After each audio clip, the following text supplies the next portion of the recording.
Blessed and happy Wednesday to all of you, my dear friends, my dear brothers and sisters, my dear good people of God, faithful followers of the Daily Gospel Reflection with Father Jack, my dear kababayans.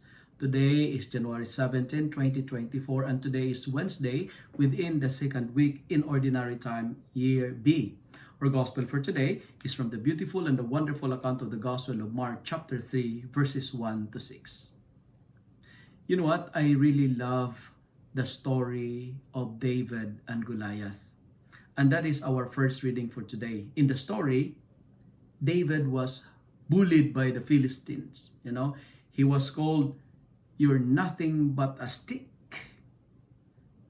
They called David like a stick. And Goliath was the most favored one, favored because of his size and because of his experience. And David was the underdog. He's just a boy fighting a giant. He's a shepherd in front of an experienced warrior, and he only had a sling. But David, he had the best weapon as a champion. David was the underdog. You know what? It's impossible for David to kill Goliath.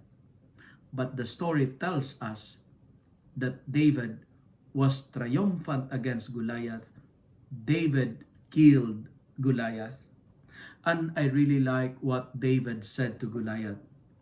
"Hey, Goliath, you come to me with a sword, you come to me with a spear, you come to me with a javelin, but I come to you in the name of the Lord of hosts." I love that statement. I come to you in the name of the Lord of hosts, and I am not afraid of you. I am not afraid of your size. I am not afraid of your weapons. In our life, my dear friends, sometimes we are like David in the story. David, in a sense, there are so many Goliaths before us. We are faced with so many Goliaths that seems too impossible to defeat. Maybe your Goliaths before you are facing very hard and serious relationships, maybe broken relationships. Maybe you are facing a serious health issues. Maybe you are now experiencing financial troubles. You are facing how to fight your addictions, addiction to sin, and whatsoever. But our first reading is telling us of this beautiful message. The giants before us are never bigger than the God who believes in us. And remember that. And sometimes God will put a Goliath in our life for us to find and to discover the David within ourselves. My dear friends, if there's a Goliath in front of you, if you're facing a Goliath right now, that means there is a David inside of us.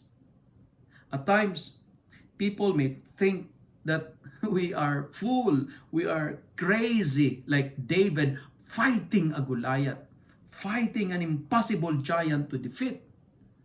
But remember, David win.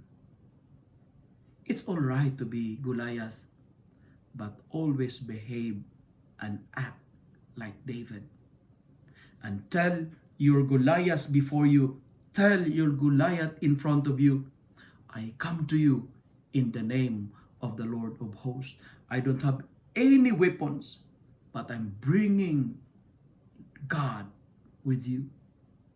And in our gospel, Jesus heals a man with a withered hand on a Sabbath day.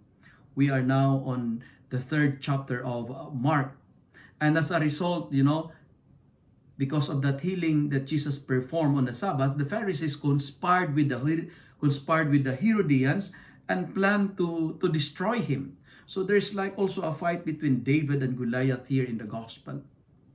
And the message of the gospel is very clear.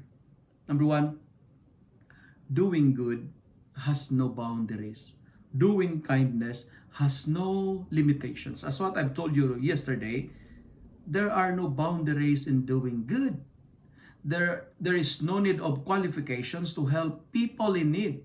And Jesus was angry with the Pharisees because the Pharisees were insensitive to the need of the disabled man.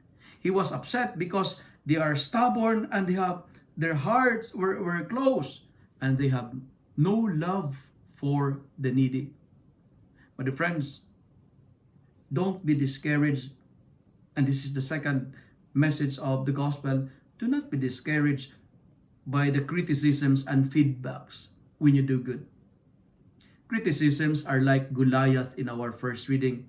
They cannot destroy a David in us.